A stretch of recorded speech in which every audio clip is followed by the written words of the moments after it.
Buongiorno! We just finished this week's episode of JoJo's Bizarre Adventure, Golden Win. Now, normally we're the type to read the manga first, but this time around we wanted that golden experience. So subscribe and tune in every week for our reactions. This week it was episode 15, The Thankful Dead, Part 1. Part the 1. So we're still back in the action. We're on the train. Oh, yeah, we got that driving tension of the, being hunted by the two hitmen on the train. And one hitman and his dumb brother. And then dumb pineapple. And we get pulled right in with the hook. Love that stand. I mean, I love how they barely touched on it, but it already had so much depth. Earlier they were talking about its ability to sense life forms. He knew it was a bullet that shot it, and it even affected him a little bit. I mean, I feel like it was becoming part of him. It's a complex, stand. Yeah, it seems like we'll get more of it, too. It seems deeper. Oh, yeah, it does. And he seemed to have pretty good control over it and everything, so they're definitely building up that character for someone who is exactly as his Aniki said, powerful when, his mind is in the right spot. That's the thing. I love that they had that dynamic of him, trying to pep talk him up while getting disturbingly close and feeling caressing that chinless pineapple, which makes me think that we'll see a little bit of Pesci grow. Oh yeah, I hope so. Or some of his backstory, maybe do some reverse growing. Yeah, we have not seen a backstory yet of these two fellas, so hopefully in the next episode, part 2. Dude, I did totally see it was prosciutto. Oh yeah, the old man grew. That's the thing though. I really wanted to believe it wasn't because it was this is JoJo's Bizarre Adventure.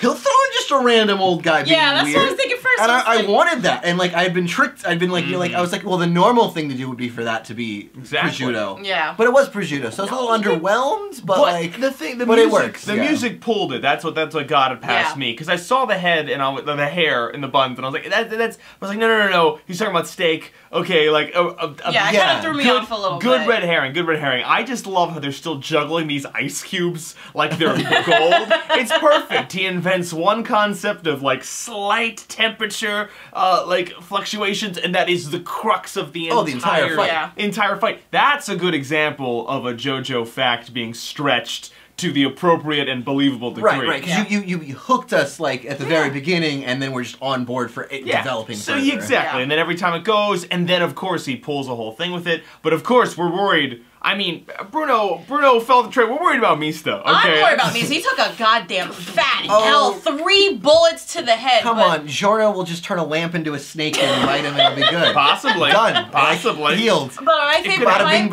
favorite thing about that is just yes, Mista got 3 bullets to the head. I love that it was number 5, the cried one. It was just cute. Oh, Mista, and I'm like, this is a perfect situation. This is so perfect. And 6 is up there with Bruno what's good? What's good?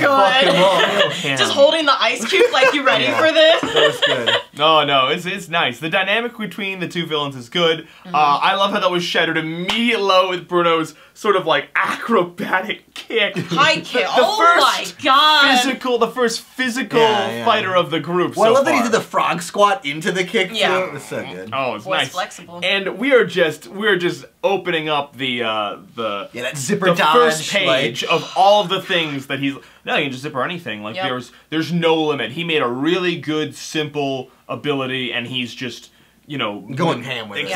Exactly. I think my favorite thing is just this is just a total JoJo thing. It's the villain was just I knew you knew what you were gonna do, and then Bruno was I knew what you knew, but I knew what you're gonna do, and I'm just good old Joseph mind game. Exactly. That's where it all started. Man. And it's definitely spilling.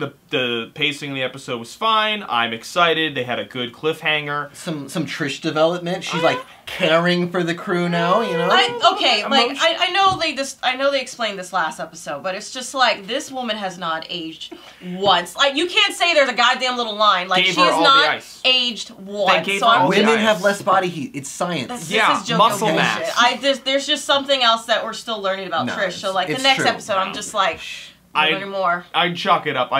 to body heat, but I don't know. She's pretty hot, man. Okay. All right. Fluctuations. Either way, that was our experience on the train, and hopefully we get more next episode. Yeah. So.